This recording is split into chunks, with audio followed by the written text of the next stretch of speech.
Carney.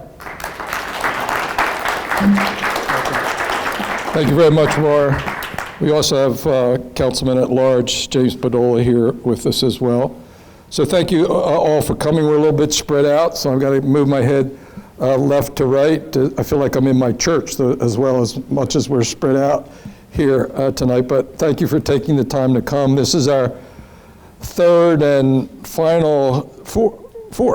and final town hall meeting on our budget, and the main purpose is to go through the budget to tell you about how we're spending your tax dollars, and that's important. We have lots of city department people here to answer questions that you might have afterwards. So far, in the three town hall meetings that we've had great participation from the public, and we've had great questions.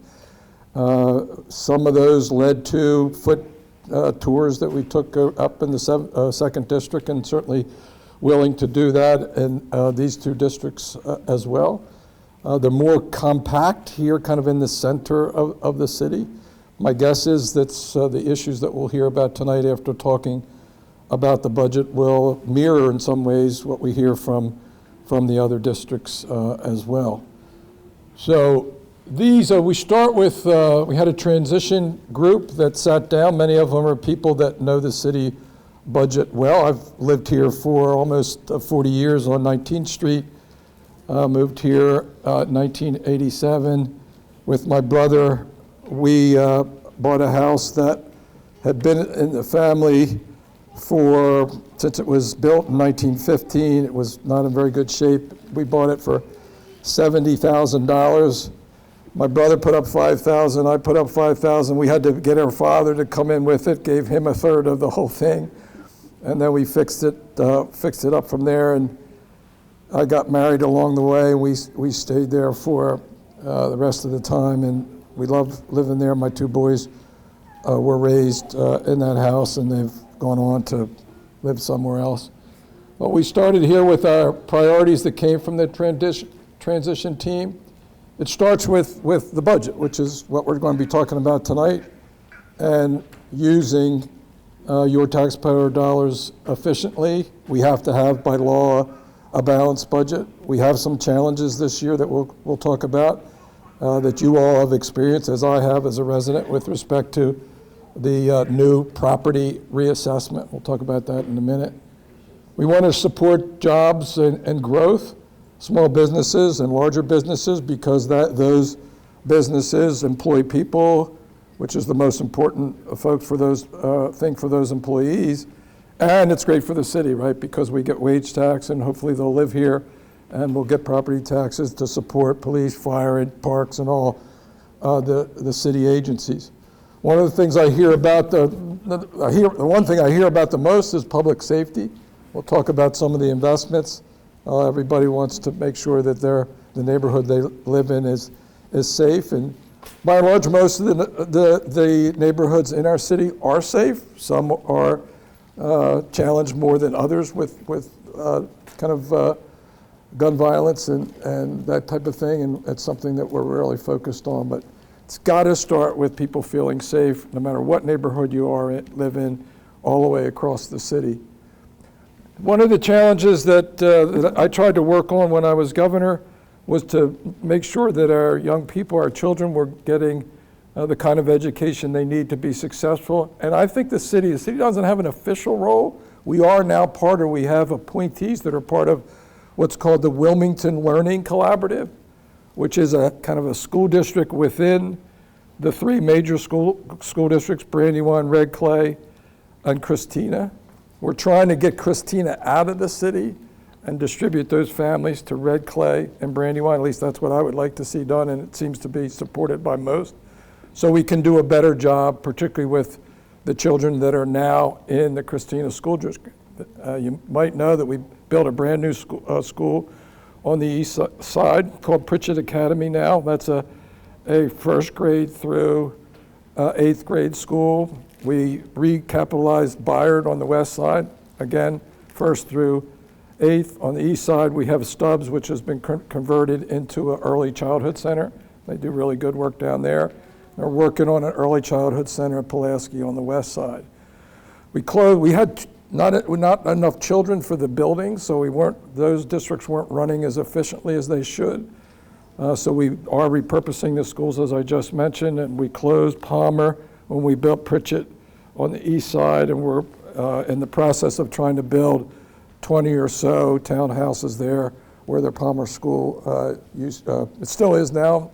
Hopefully we'll take it down and move that project along. And then what I hear a lot from people is fix the damn roads, you know. I go out there, right? Everybody's raising their hand. I had a guy, one of my friends called me the other day and said my wife blew her tire out on a pothole on Bader Boulevard. But so, I don't see, there she is, Director of Public Works. I text her almost every day when I see a pothole. They can't really fix the potholes until the asphalt plants reopen. And they reopened a week or two ago, so we're going to get at it. Our folks are pretty efficient once they get at it, but they can't do it during the winter because the asphalt plants are closed. We're also, if you live down in this area, if there's anybody who lives on the north side around Haynes Park, all those roads up there are torn up because Delmarva Power is putting in new natural gas feeds. And so we're going to get on them. Public Works is going to get on them. I'm going to get on them to make sure that that repaving work is done. It's an awful mess up there. So these are our priorities. I missed one. So because of the nature of the work that the city does, the vast majority of the money in our budget is for personnel. Police, fire, parks, public works, sanitation, all that. So our payroll is the biggest. Our budget now is over 200 million, just over 200 million. It's not quite what I'm used to, which is the state budget of $7 billion. So we argue over $10, $15 million here with that type of budget, which at the state would be a rounding error. You could see in each of those years, the revenue bar, which is the purple one, is just a little bit above the expenditure bar. And there's a couple of things going on there. One, we don't want the expenditure bar to be over the revenue bar. So we start from whatever we assume the revenue is going to be. And we'll talk about that in a minute as it relates to the property reassessment and property taxes. But it's also a case, not yet. It's also the case that we have a lot of vacancies. And you'll see that in the slide later on. And when you have a vacancy, so you're not paying somebody in your budget, your spending line is going to be lower than your revenue, right? So you're going to end the year, this is a good thing, with a fund balance, a positive fund balance. And under the last administration, Mayor Mike and City Council, that fund balance has been increasing because of the vacancies. And we'll talk about those in a minute. And that's a good thing. But you only want to really use those resources for like one-time expenditures, like some of the roads we want to fix up. We've got some real problems in the water sewer system that we'll talk about later. Those kinds of one-time expenses, a one-time expense to help attract Insight to take the building across this square and bring those 500 jobs that they're going to bring from Pennsylvania, all those people making good salaries, paying the wage tax, which is good for all of us. All right, so here's one of probably the biggest issue in this budget. How many people have seen your proposed reassessment value, right? So if you haven't, you should look for it or call the county and get it. Chances are that, well, it's absolutely the assessed value is going to be higher than it was on 83 values. The question is whether it's more than the average across the county. If it is, then, like mine is, you're going to get a tax increase even though we made a decision in putting this budget together that we're going to be revenue neutral on the property tax line. You understand that? So we're not going to ask for any more revenue, but since the values have gone up, we take the rate down almost like 76%, I think, And some people still, even at that, because of the increase in their value, means that their taxes are going up. With that in mind, I didn't want to make it any worse, so we did everything we can to balance our budget without any increase in property tax revenue.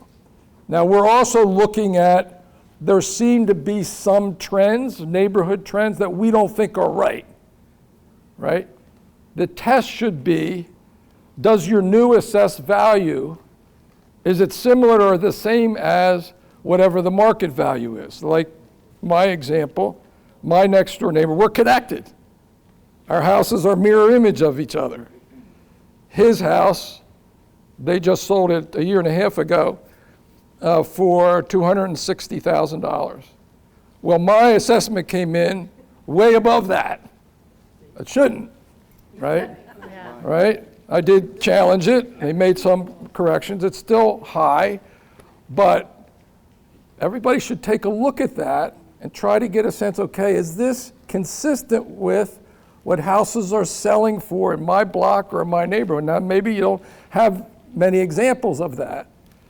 The other thing that we have going on is that, particularly on the east side and Hilltop, is we have people coming in from outside of our state that they're buying mostly vacant and dilapidated properties at a very high level.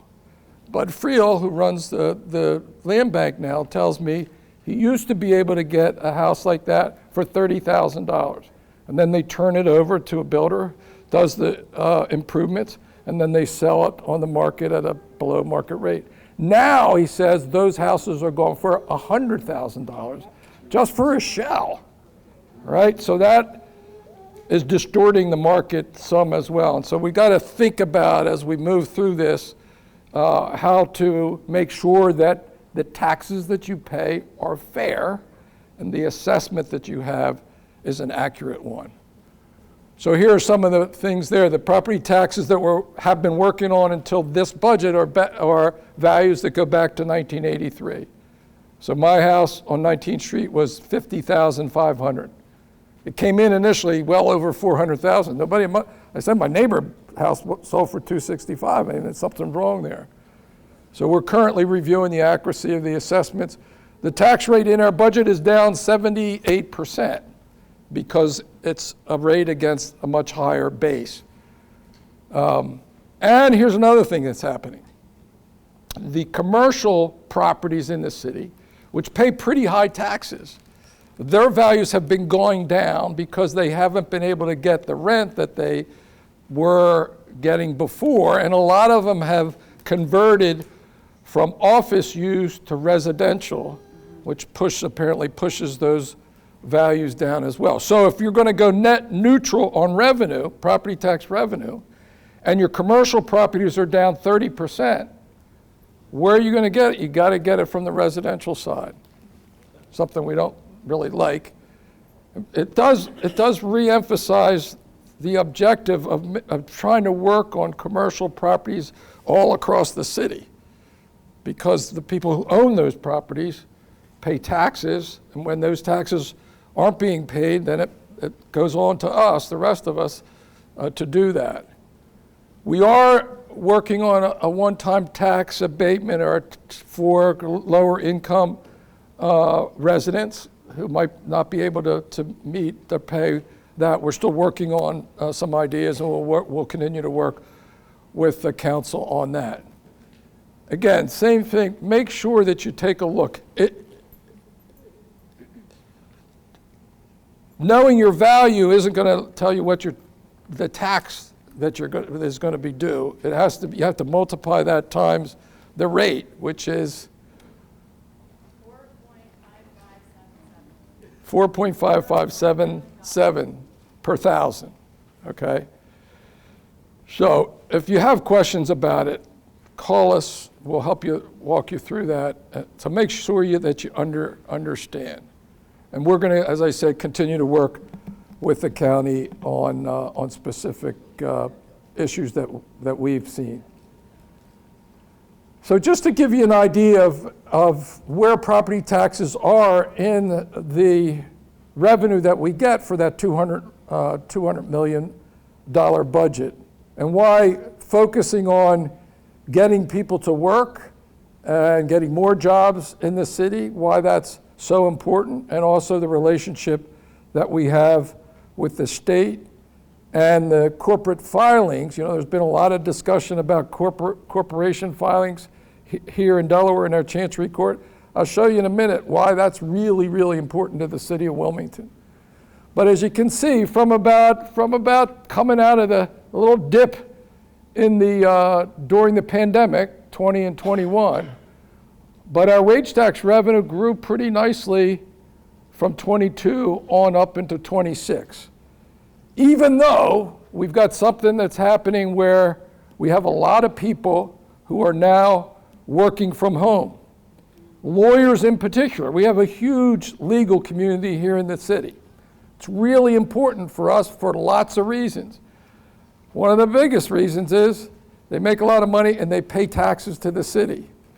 But they don't have to pay tax when they're sitting outside the city at home on a Monday or a Friday and they're not in their office. They can get credit against their wage tax. And that's hurt us a little bit. But we've still seen some growth there. If you look at the property tax, it's pretty flat. And it's going to be flat again because we intentionally said that we weren't going to ask for more revenue because of this assessment problem that's going to mean some people are going to get a tax increase and some pretty sizable tax increase. So the city's always a little bit behind. Those revenues don't grow quite as fast as the expense side, the employees, the police, fire, parks, public works, sanitation. All that, they grow a little bit.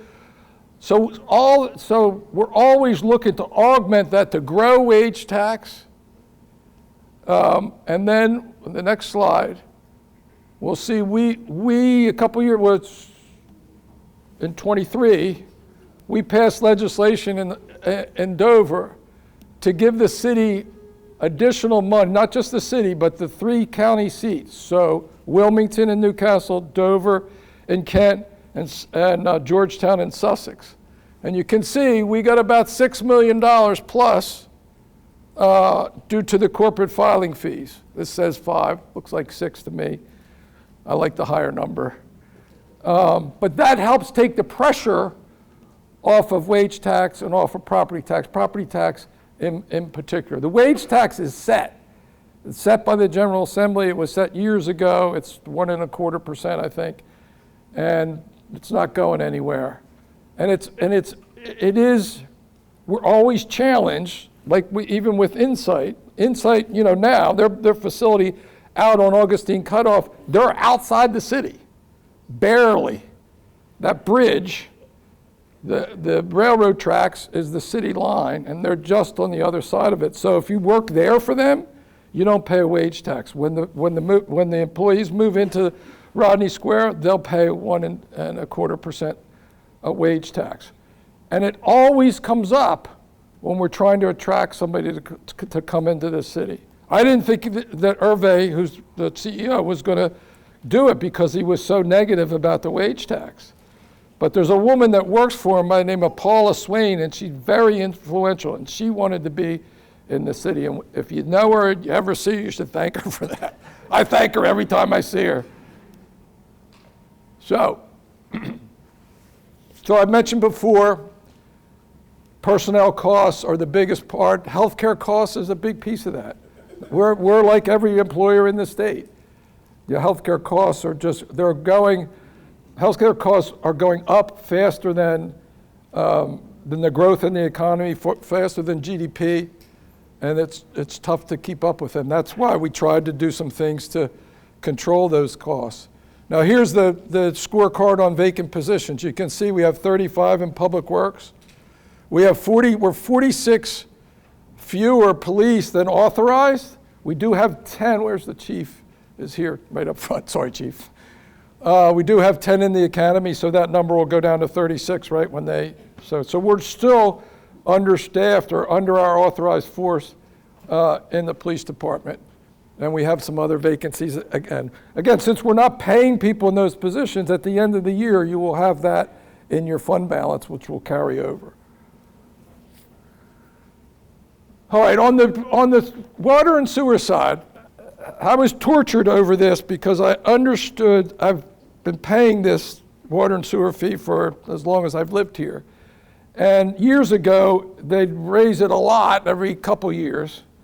And that was, I never paid much attention. Now, we're in recent years, the increase has been a smaller percentage, but every year. And the reason for that, and I said, well, should we do that this year when we have this property assessment problem?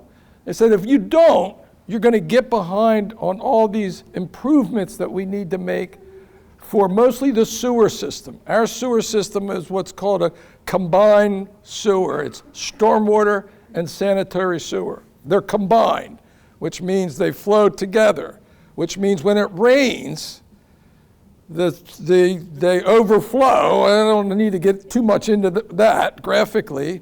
And it flows mostly into the Brandywine, the Christina. We're doing a lot of things to capture that rainwater before it gets in the system. And this, we're not the only, almost every older city along the East Coast has got this similar problem.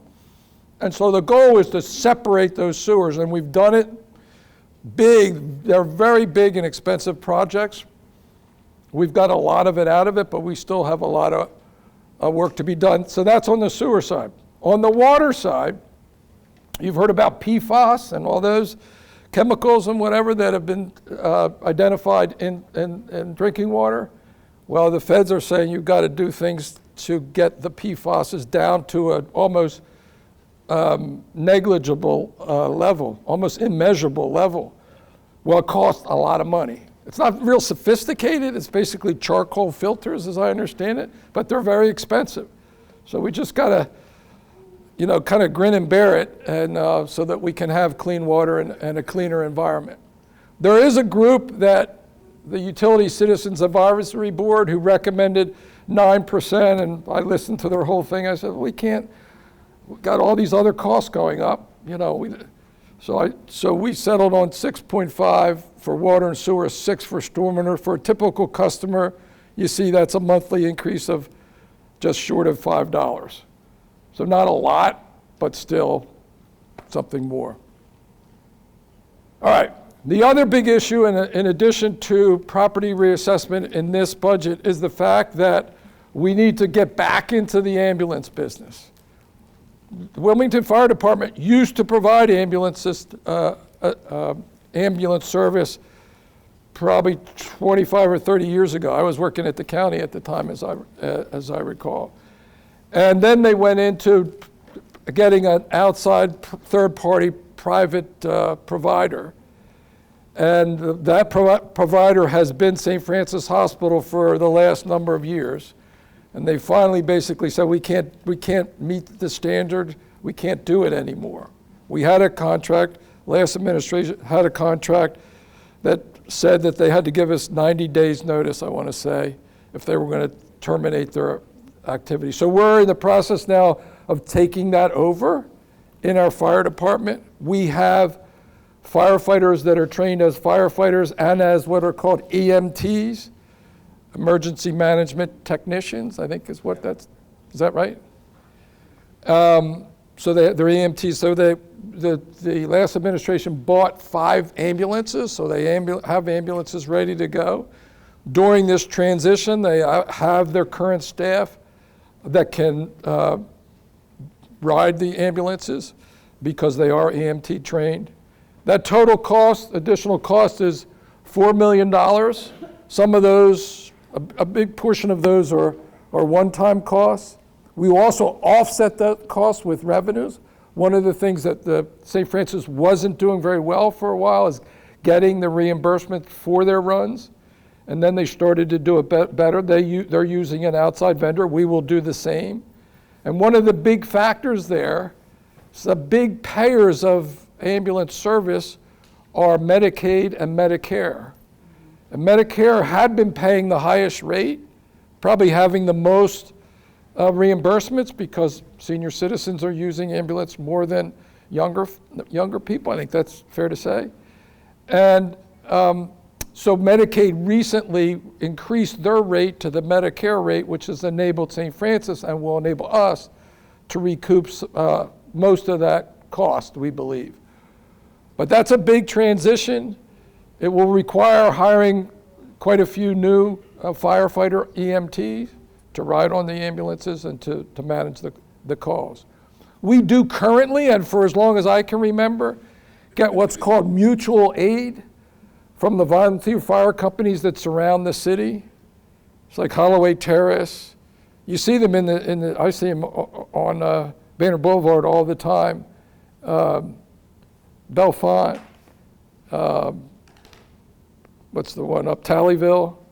They're always in the city. They did last year, we had about 20,000 runs, and they did about 600. Were they called in on 1,000? 1,000 they were called in for, and they did 600. So they get called in, and then if the city-based ambulance frees up, the reason they're called in is because all the ambulances in the city are in service. So they take somebody to the hospital, they have to stay there for a while. Then once they leave, they go back in service. I should have said they were out of service. They go back in service or back available to be available, and then that releases the mutual aid from the county. They've been in to talk to us about possibly reimbursing them. I said, well, we don't have money to reimburse you. It's always been a voluntary thing that they've done. But they're faced with a similar problem that St. Francis has been having, which is to find these EMTs to drive the ambulances and have the appropriate certifications to do that. So this is the other big thing in the budget and a big part of our increase.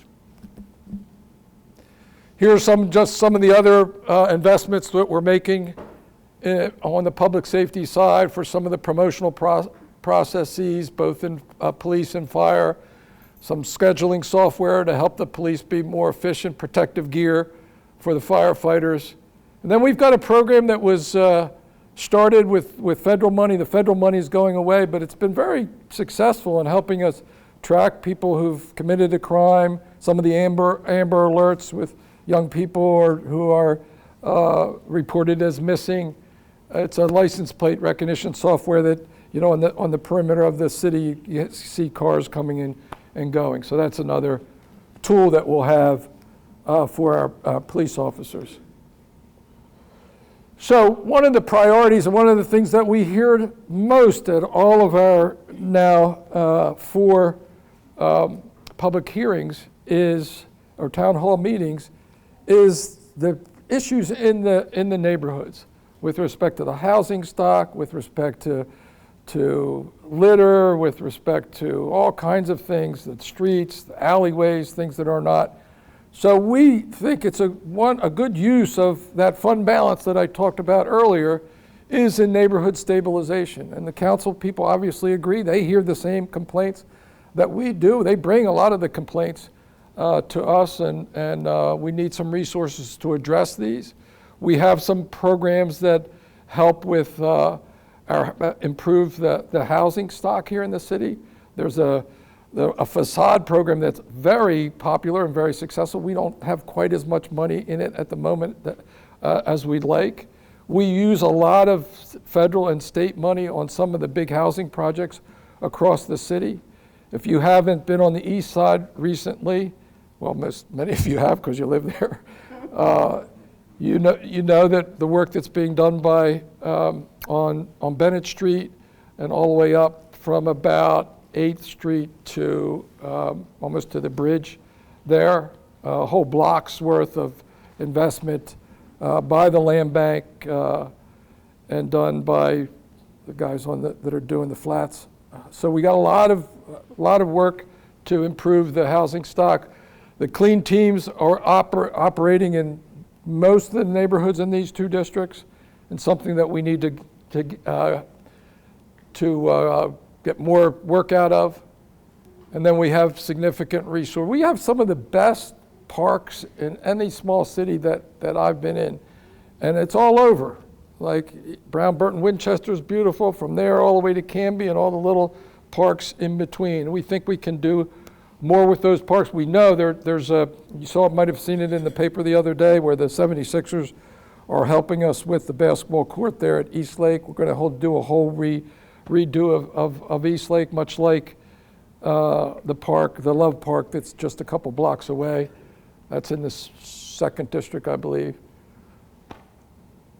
So here are the park investments that we're talking about. Brandywine Mills, H. Fletcher Brown, Joe White, Kirkwood.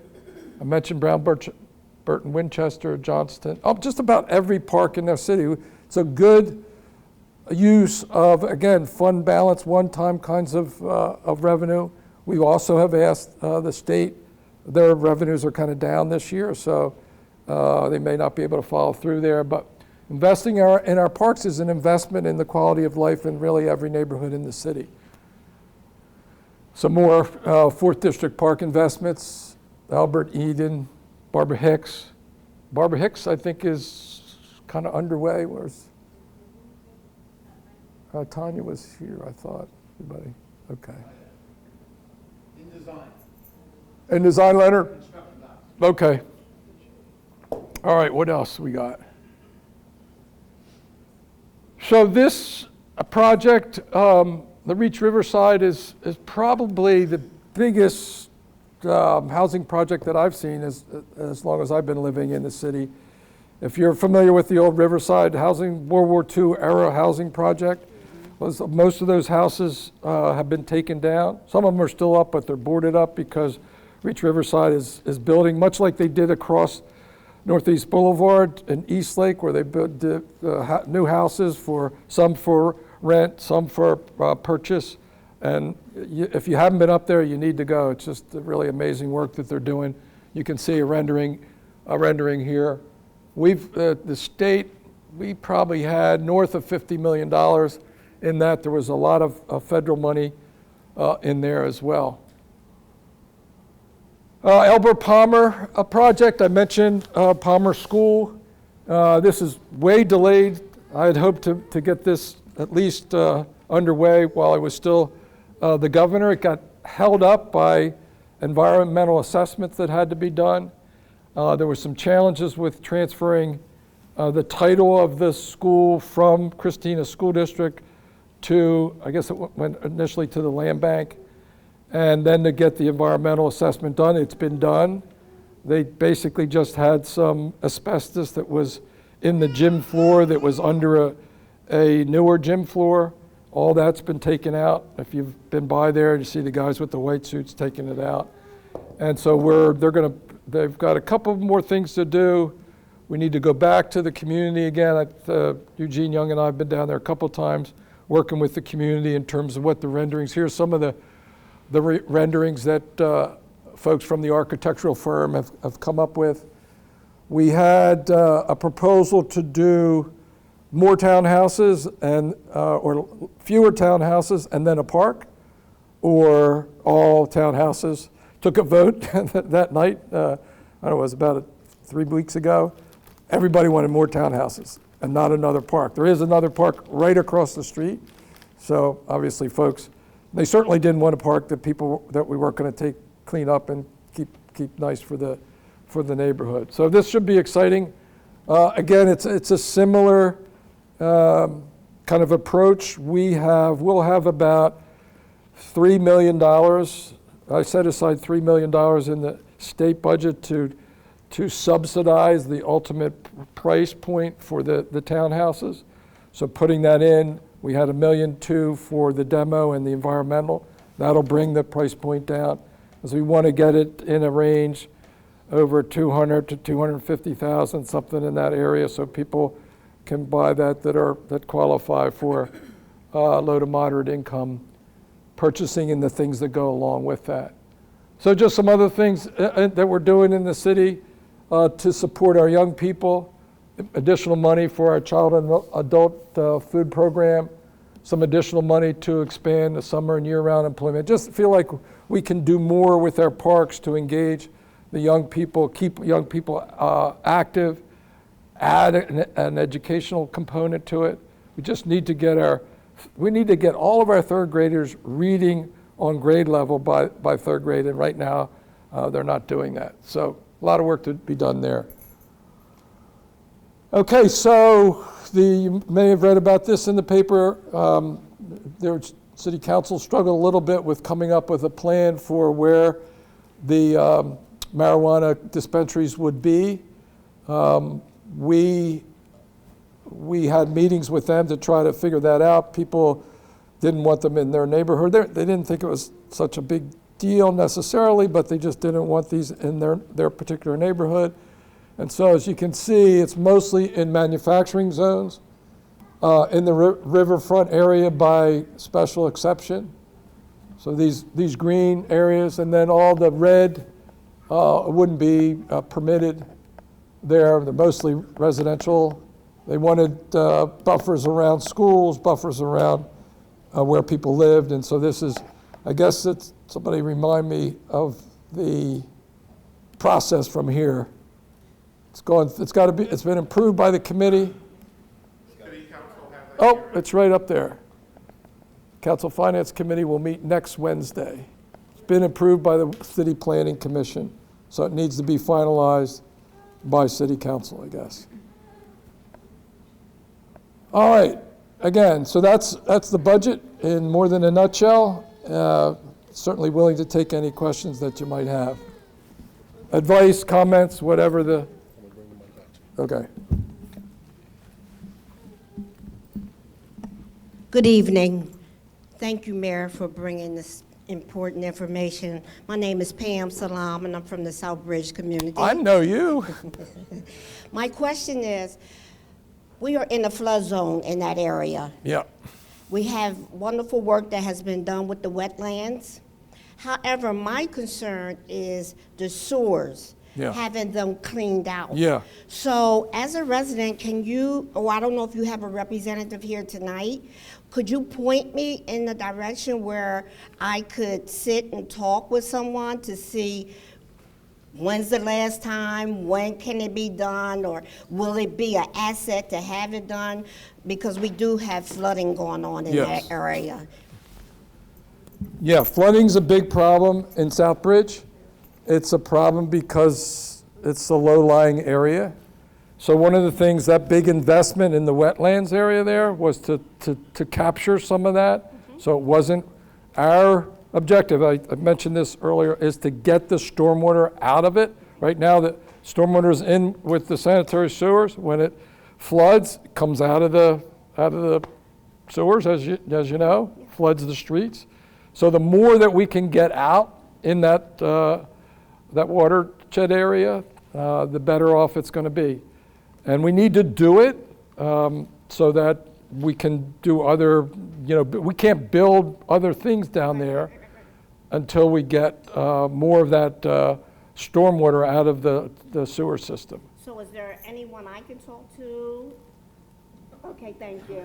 That's why I That came sweet tonight. lady, And after you were sitting right in the right place. You want my seat? Kelly, I just need contact information. Miss Kelly Williams Okay. is the director of the Public Works Department, Okay.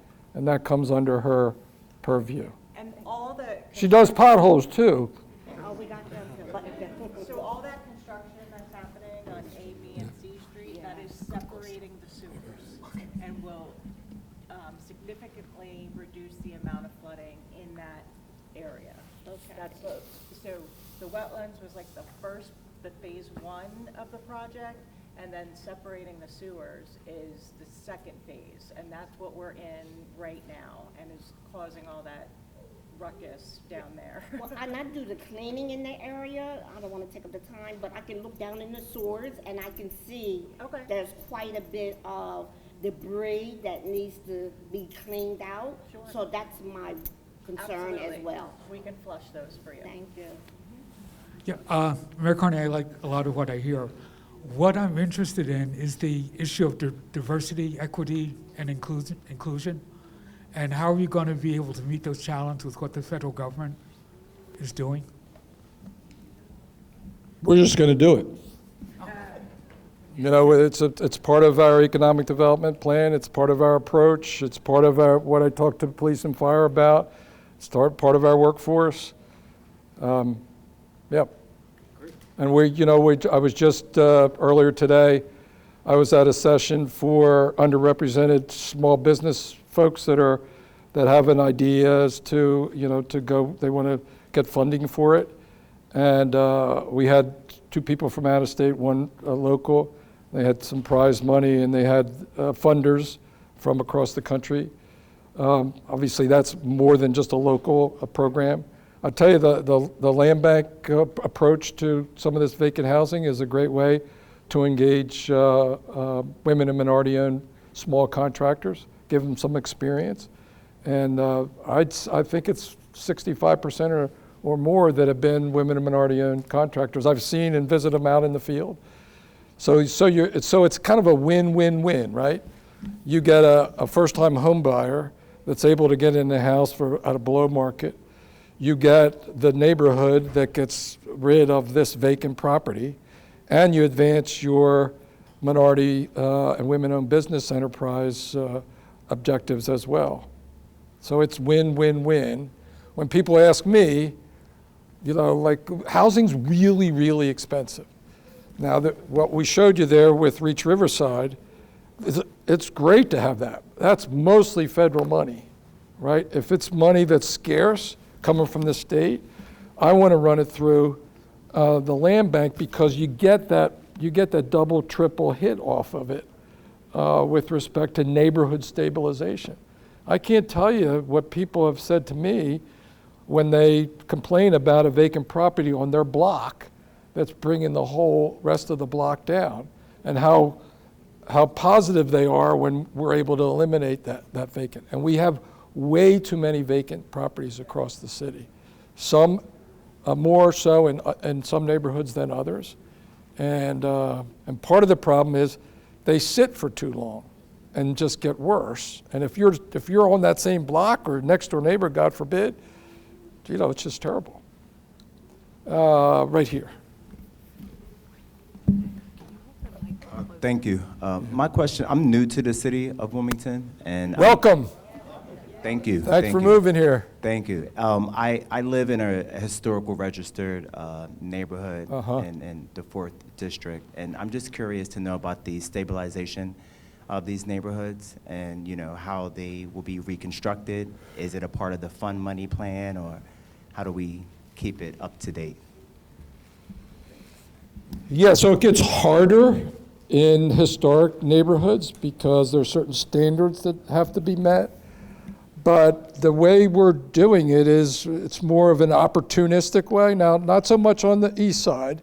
There was a concerted effort because, like on Bennett Street, whole blocks were boarded up and vacant. And so we were able to turn those over mostly to Woodlawn, right? Which is a huge landlord and housing developer in the city. If you're familiar with the flats, which are on the far west side, those are all owned and operated by Woodlawn. Most of those are rentals. They're rental apartments and townhouses, and it's a big number of them. They also did the big streets on Bennett, right, Bud? And then in that area. And then you have onesie-twosies here and there. In your neighborhood, I saw one that was on... I'm in Trinity. Oh, you're on Trinity. Okay, so I'm further down by Hicks Anderson. So there was one. There aren't many in your neighborhood. But if you go south from where you are, say from, 10th Street, and you go down a little bit, we just had a great ribbon cutting on 6th. What was that? Where's 9th. So 3 houses, they had taken the old ones down. I think Land Bank was part of that too. So we'd like to do larger tracts, if you will. It's just so expensive. And if we can get federal money, so again, in your area, it's pretty much onesie-twosie. I do have a question though, because you are all there in Hicks Anderson, that community, right? It kind of loops around there, right? Only the 4th and Trinity. Okay, never mind. Other questions, other comments? Oh, sorry. Thank you. My name is Kyrie Dixon. So I got a couple issues with listening to everything. But the first one I wanted to ask was with the new budget, like what are we doing to address like a lot of the concerns in the city with the transient community? A lot of the homeless, how they're looked at, how they're regarded, not just by like law enforcement and whatnot, but the community itself. It appears that some work is being done, but honestly, what can you say was being done? Yeah, it's out of control, frankly, right now. And because of that, we've lost some of the ability to move people from various areas where they shouldn't be. Right across the street here, we've had a couple that have been sleeping in the park against the regulation. You know, Rodney Square used to be, you know, a known attraction for it. No, not used to be, it still is. And so we have to figure out a way to provide compassionate services to this population, most of which have significant mental health or substance use issues that we have to deal with, which is the case with the couple we've sent social workers one after another to try to move them into like emergency housing.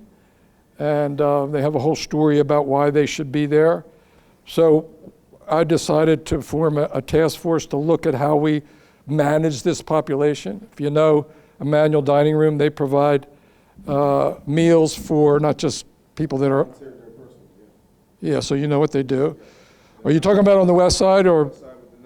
Yeah, so on the east side, they just closed the one that's the dining room next, across the street from across the little street there from the police department.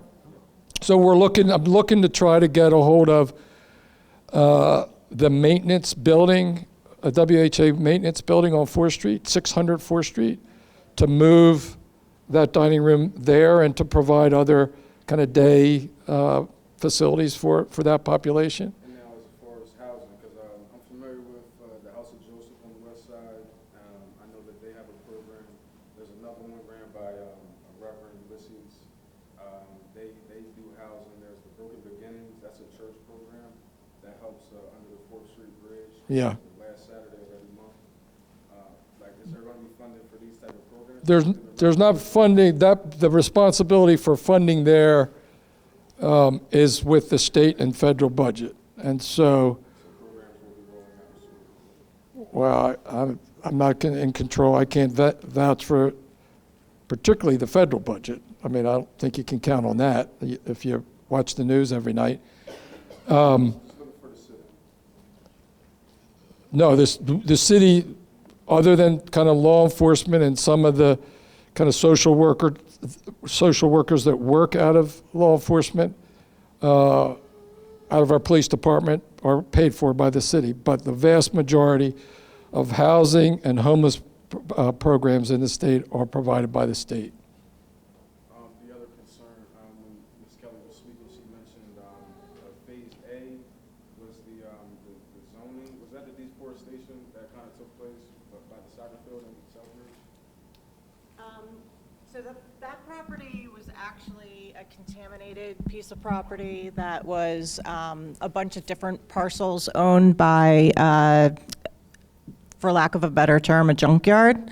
And so what we did was we took out the contamination, and then we took out all the invasive species and plants and replanted it so that it's a natural wetland. And it's actually an award-winning project. So and it's doing its job and doing what it's supposed to do. You said Phase B was the sewage expansion? What did he say? Phase B was the sewage expansion. Yeah, so this, the next phase is happening right now, and it's A, B, C Street. You separate the sewer, the sanitary sewer and separate the stormwater. And so then the stormwater will go into the wetland and basically sit there until it's ready to discharge into the river. And then the sewage part of it goes straight to our wastewater treatment plant. So now the two pipes are separate, and it shouldn't inundate the pipes like it's happening now. So, my own concern is, so right now, a lot of the residents in the community, the construction has led to severe congestion. Most people can't get their kids to the daycare, to the school bus stop. They can't get around the corner just to go to the store, just to take a walk or walk with a dog, because all the roads are blocked off from A to Locust. You have residents in the back by the little park. So, like, is there anything that can be done? I mean, like, kind of like as soon as possible, just because, like I said, it's a day-to-day, on a daily basis thing where if you leave at 3 o'clock and you get your kids by 4 and you get back by 5 and 7, you can't get just around the corner. Yeah, absolutely. So I just got word today that there's a problem with one of the daycares and getting to it. And so we're going to be working with the engineers and have them tighten it up. Like, no more just shutting down roads. We have to keep a lane open. They're going to have to do phased. We're going to make sure, we're going to get on their backs and make sure that they're doing right by the community, because, just like you said, the traffic has to flow. People have to get where they need to get to. So we're going to tighten that up starting tomorrow morning. And so, what do we expect from what they see at this point? Is that zoning is A and B is C? So that sewer separation will take, quite a while. And basically, when it's done, you'll have brand new roads, smooth streets. There's going to be a new path that's put in through the wetlands that gets you up to the 76ers area. Del Dot is putting some money into A Street as well. So you'll have hopefully a brand new, nice area, and I won't have to come back for another 100 years. I really appreciate you answering my questions, and I appreciate you taking the time. No problem. How you doing? My name is Kelly Harris.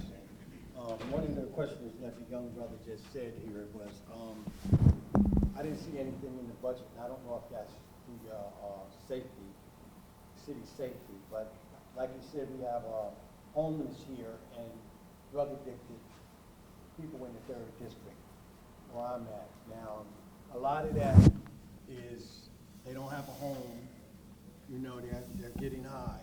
Well, we have Riverside sitting over there. When I was in Philadelphia, we used to take them developments like that and put people in them.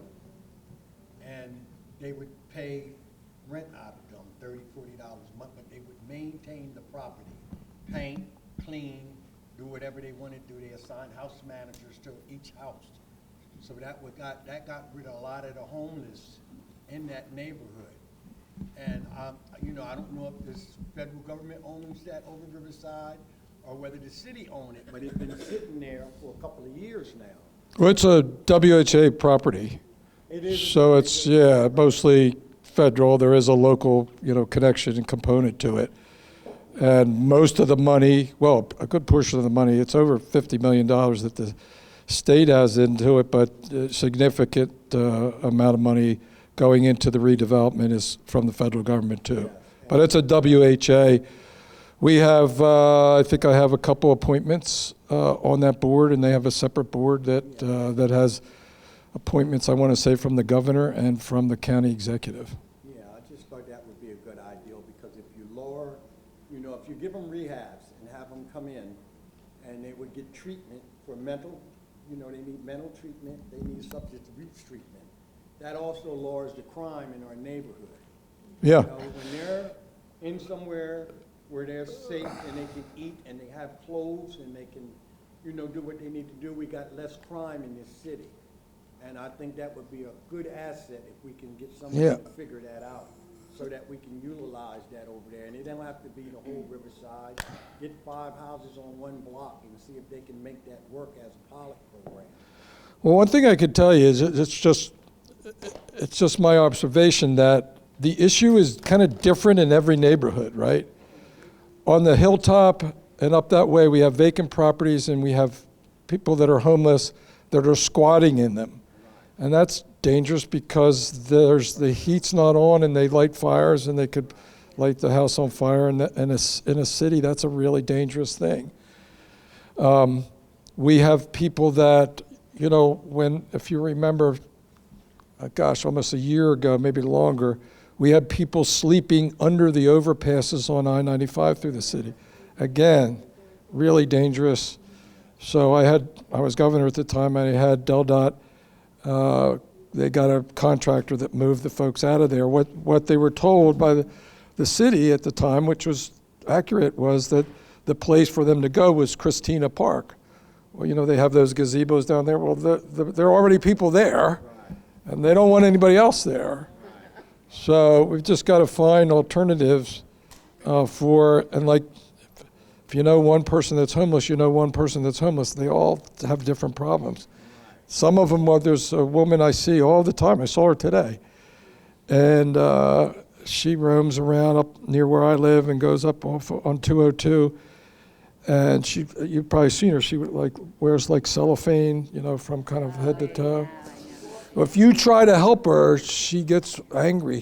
I'm told she has a sister that goes out and takes care of her and feeds her. And my point simply is not to really bring her up, but that everyone's different. If you go over there where Libby's is, there's a block just below there where you have a whole group behind there, and they're not doing good things.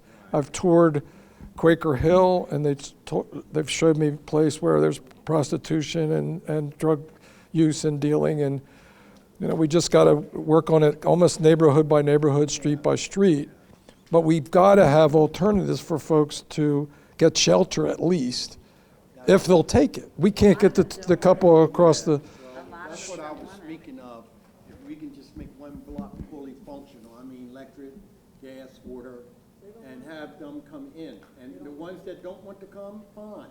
But there's plenty of people in the street that I know, if they just had a place to live, they can better themselves. Well, what we're working on is creating more of those things. And it's a series of them, from emergency housing to then the next step, the Hope Center. The Hope Center doesn't take everybody, and WHA is trying to buy a building up on Marsh Road so they can move from the Hope Center to there. But so many of ours and so many of the problems come from folks that don't have shelter, right? And they're trying to make their own. And one of the places under 95, you go down by Maryland Avenue, under 95, there's little tents there. That's not permitted either, because what happens, they light fires and it creates a real hazard for the infrastructure of the road. Yes, sir. How you doing? My name is, hello? No. Sorry. My name's Brian. I go by Peace. I'm here from Wilmington. Thank you, brother. And appreciate you, Brother Carter. My question is, it's going to be a lot of work. Wilmington's not a big city, but I like your ideas. It's an idea. It is coverage for what is apparently needed. It's going to be a lot of work. So with that, whether it's programs for services and people, whether it's construction, I know you mentioned D. Sabatino who did the flats. Whether it's maintaining parks or things like that, helping with the sewers, getting more firefighters and EMT workers. Are you still looking at third party? Are you still looking at people that are not necessarily under the city branch? That third party that can do the work, that can, whether it be construction, whether it be services, whether it be maintaining park. Are you looking into that? Oh yeah, we have a lot of work. And if you are, because I know it's multilateral, different industries and functions. Who do you get in touch with if you have resources that you can work in those different departments? Well, you're somebody like the mayor, or the governor, or county executive that doesn't do that work him or herself, right? So we appoint people that are police chiefs, fire chiefs, directors of L&I, directors of public works, who do that, and we say, we'd like you to engage private businesses, preferably in the city with some level of diversity, right? That's the thing. That's what I said to those folks that I was in charge of when I was the governor, right? I used to go to the state police graduation every time they had one.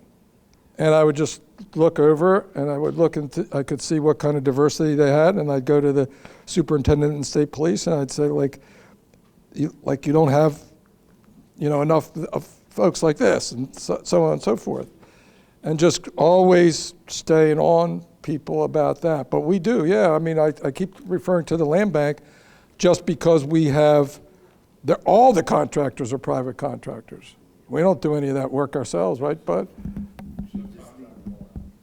What's that? Subcontract it all out. So they're the kinds of businesses you're talking about. And one of our objectives of our economic development objectives is to cultivate those kinds of contractors. And we have programs that are doing that in different ways. They're mostly kind of nonprofits that do that kind of work with contractors. So yeah. So with that, I know some type of process, some type of contact filtration process to, because I know that you can't have one hub for it all. But I do have the, what do you want to call it, the proposal list when everything Right. comes up in the city. Right. And it may need work done. Right. It would be like, the DMV needs somebody to fix the lights at, Yeah. So I get that list, but something where if you have something, especially with the plan with the money that's going out now, for the plans that you need help, you may need services, because there's a lot to cover. How would I get in contact? Where would I go? Yeah, depending on what services you provide. Economic development, we have a flyer over here that we're gonna hand out. There you go. You ask, we answer. Did you have a question, sir? Thank you. My name is Marvin Sykes. I'm from the best district, the 3rd district, East Side, Building Street to be exact. I stand before all of y'all. You witness the improvement of Building Street now. I come from that era when it was infested with needles and heroin and crank and crack. So to see the product now, some of those people aren't even going to be able to witness it. They're gone.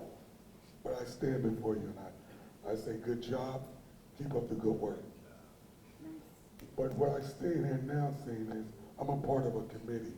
It's called BDAV Foundation, and we're men of 40, 50 years that lived on the East Side. And we're breaking into this, or you want to call it,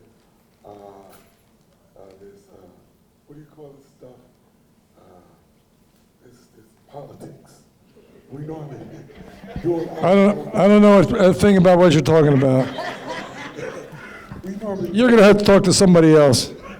We normally do it out of our own pockets.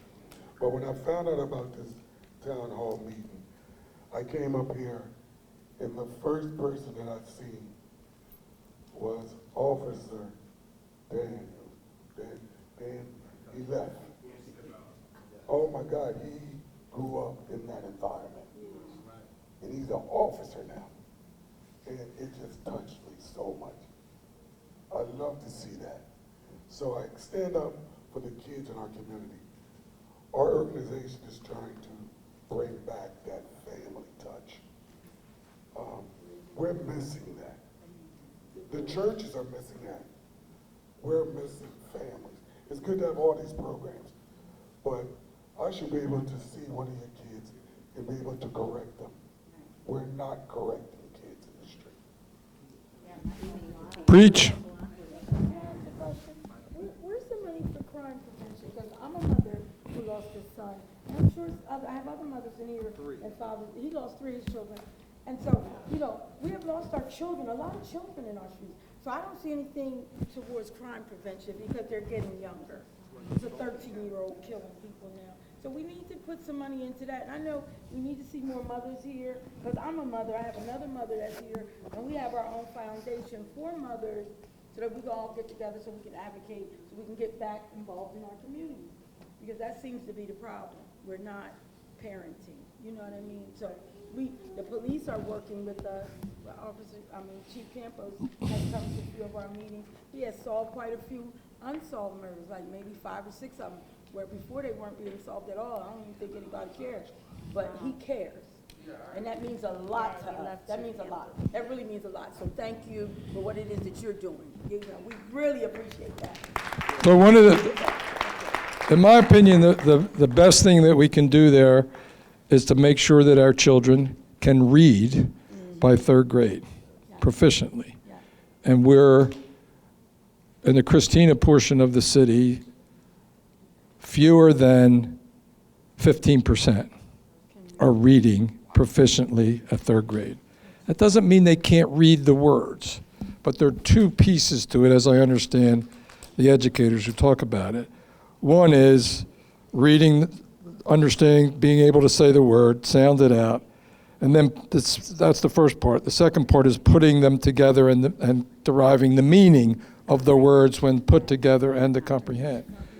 So we need to get our children to read. What I would recommend to you and your guys is to volunteer with the school, to do extra mentoring and tutoring. That's what we're trying to ramp up, to try to get it. The only way our kids can catch up is if we use the extra time outside of school, after school, weekends, summer, to enable them to catch up. We can do it. It does take a sense of community. We can't just rely on law enforcement to fix this issue. We need them. They're important to it. But we've got to do our part in terms of making sure our children are prepared for success. All right, we had a question. Just one quick question. My name is Margie Johnson, and I grew up in Delaware. My family owned the Nutty Pine restaurant. Nutty Pine, whoa. I practiced law in D.C. for a number of years, and I moved back to Delaware to help take care of my mom that had dementia. She subsequently passed, but I still do business in D.C., but I'm a Wilmington resident. My question is this: I didn't see the Arena Cruise Park listed to be fixed up, and I wanted to know if that was going to be included. It's right off Clifford Brown Walk. It's the children's park. Is it part of the new youth development center project? Yeah, it's where the pool used to be in the old days. Yeah, that's right.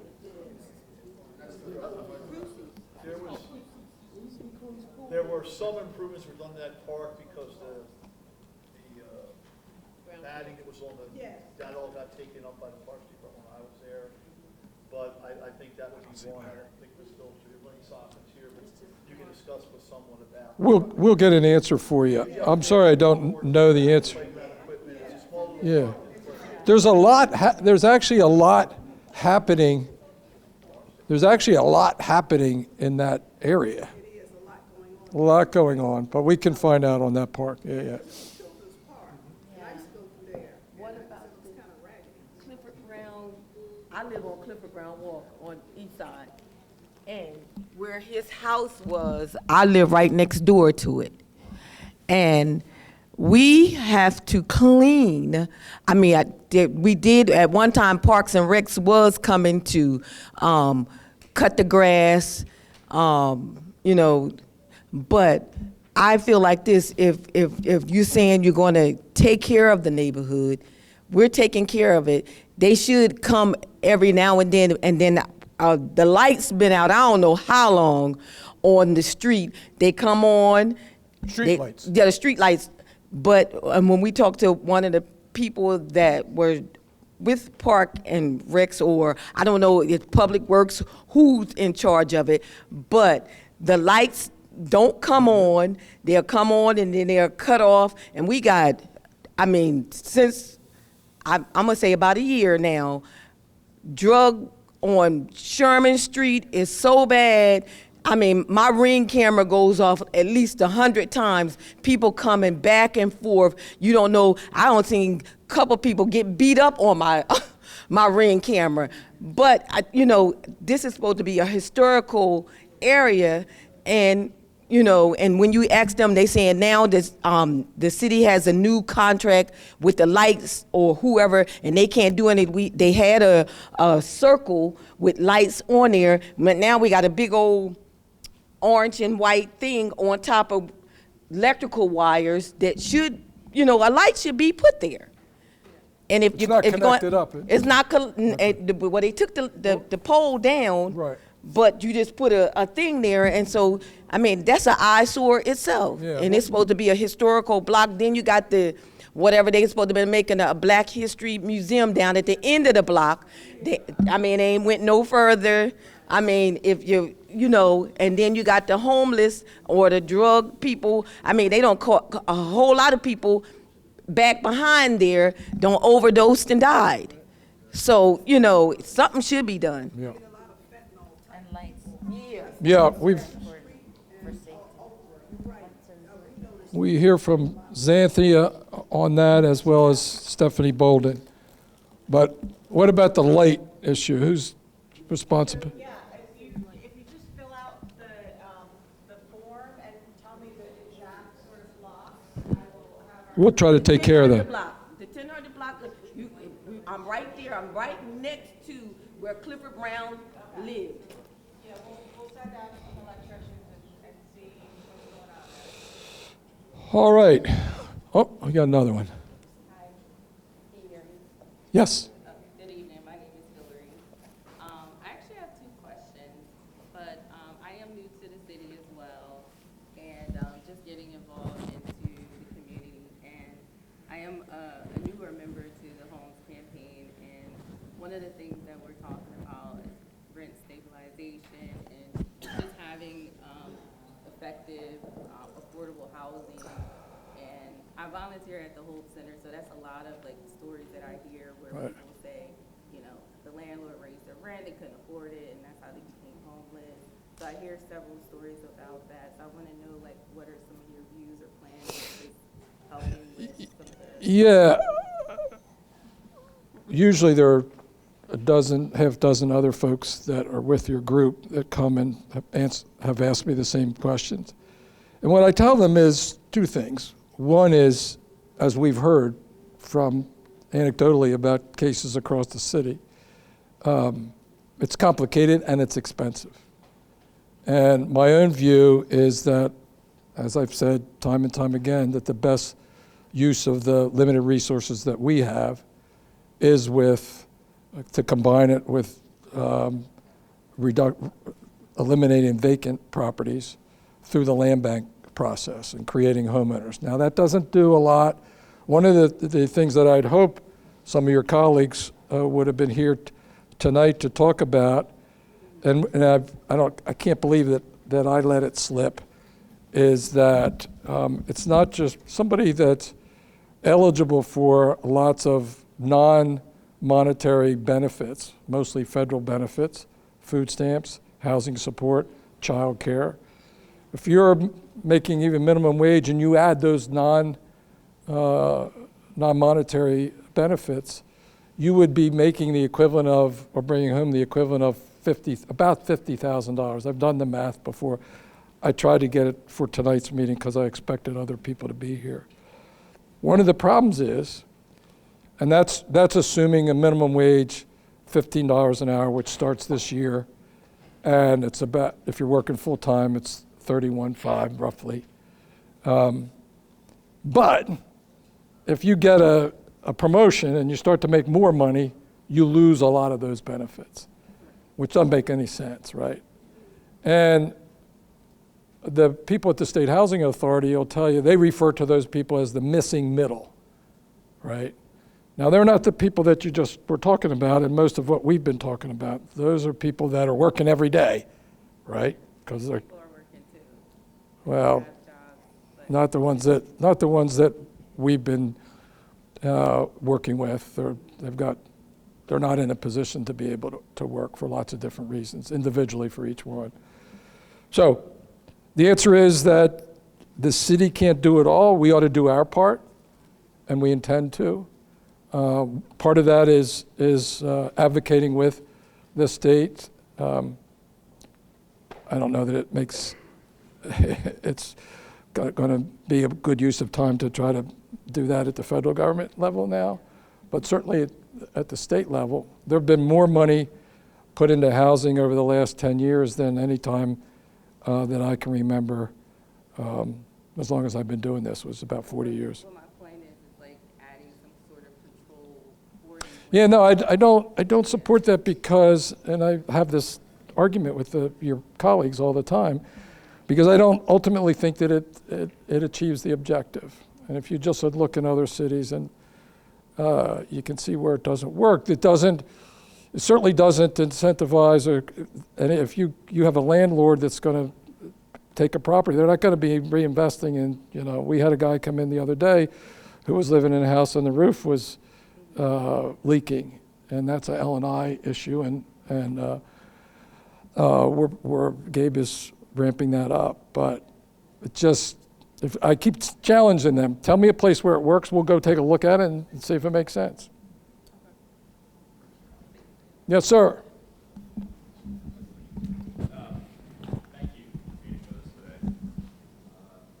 I have a couple of questions. I guess my first one was off the slides. One of the line items was 3 line items for promotional expense for fire and police, totaling about $880,000. Is that not correct? The bottom line was a total number of the 2 fire and police. 275, 165, 440. 440 was the total? Yes. Okay. 440 is a lot of services. And in our ongoing economy, where we're likely facing a recession, significant reduction in revenues and jobs, probably the many in our city, I'm asking the question, what have we done to reduce the request of $7.6 million to a neutral budget and really fine-tune the items? Because I think there's going to be a lot of people who are going to challenge as a result of our federal issues, and those will boil down to our state, unfortunately, next year with the current Republican efforts. So I look at all cost reductions that don't impact services as something that would be a candidate for cutting. Is there such a budget to reduce? Well, with the 3 months that I had to interact with the department directors to get an understanding of what the budgets were, didn't allow us to drill down to that level. It's certainly something that we'll have to do. You're right, particularly if this economy does drop into a recession, we lose some of that wage tax that we saw that drives the revenue side. On the expense side, though, it's mostly personnel. Well, the key on personnel, obviously, as you already indicated, was to not fill vacancies and adjust personnel to what's happening. And we can do that. Yeah. So I guess I would ask on the, I have a lot of distrust about the sewer and water charges. Last year's increases were about the same as this year, slightly more, but not much more. About the same, yeah. I think I made that point that this group, if you could, somebody go back to that slide, this Citizens Advisory Group tries to hit at a reasonable rate of increase to keep up with these increasing expenses that are driven mostly by federal regulation and by the aging nature of our system. So I certainly understand the decrease in PFAS. Our former employer in this state, of course, was the largest contributor to that in the world. But what is it that we can do to get a picture of what that long-term expense is? Are we going to see this 6% increase every year? Is my pay ain't going up 6%. You go up to. Yeah, I would just say that it's 6% on a very small base, Yeah. $4 a month. If everybody does that, and everybody does that to the line item of their budget, and we're only 3.5% up this year on our budget, it's still 7.6 million. And Right. we don't know when it's gonna end, so the distrust. It's not going to end. I think, It's never gonna end. right. Then what is the capital plan for fixing water in this city?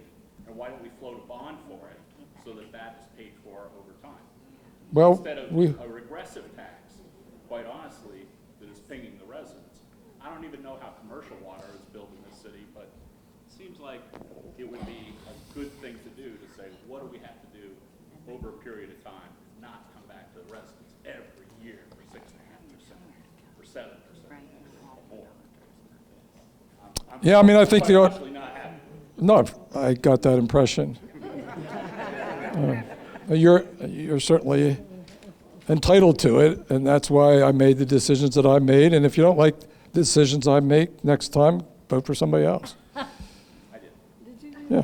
Oh, he said he did. So I'm socially liberal, but Take his mic. fiscally conservative, and I guess, as you are. I would argue you're not going to find anyone more fiscally conservative than in this city government than me. Well, I don't know, I couldn't find the promotional expense here in this budget, I went through every line item. So, I'm surprised on that, thank you. But in the response to this ambulance issue here in the city, are we required to provide an ambulance service? Because Christiana and St. Francis benefit from bringing patients to them. They have the billing capability, and Christiana certainly has the money to support this entire service, given the profit margins and billing that they have off of Medicaid and Medicare.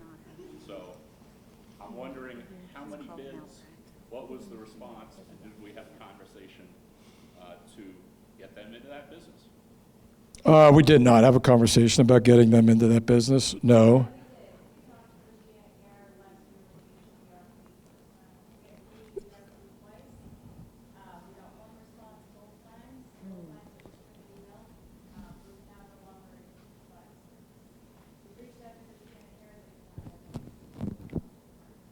That's nice of them. Are we increasing their tax rate?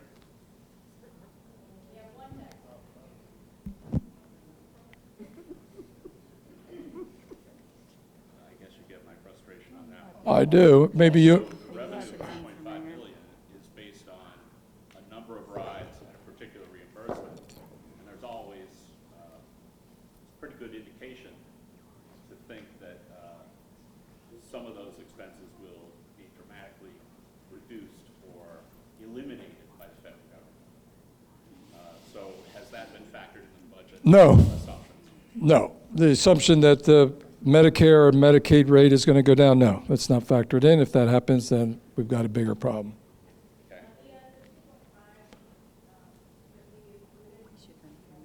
Yeah.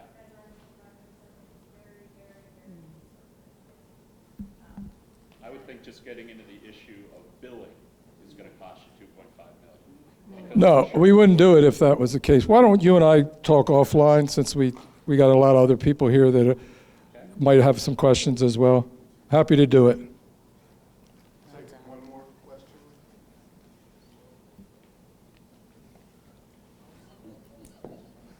All right. Again, thank you for coming. Don't hesitate to call us. We have folks that work on these issues that might seem small to you. They're not small issues to you, I'm sure. And we'll go to work and try to fix the ones we can. We'll be in touch with you about that issue there. It's really awesome that you went to all the districts to discuss this. That's my job. Okay, good night. Thank you. Thank you.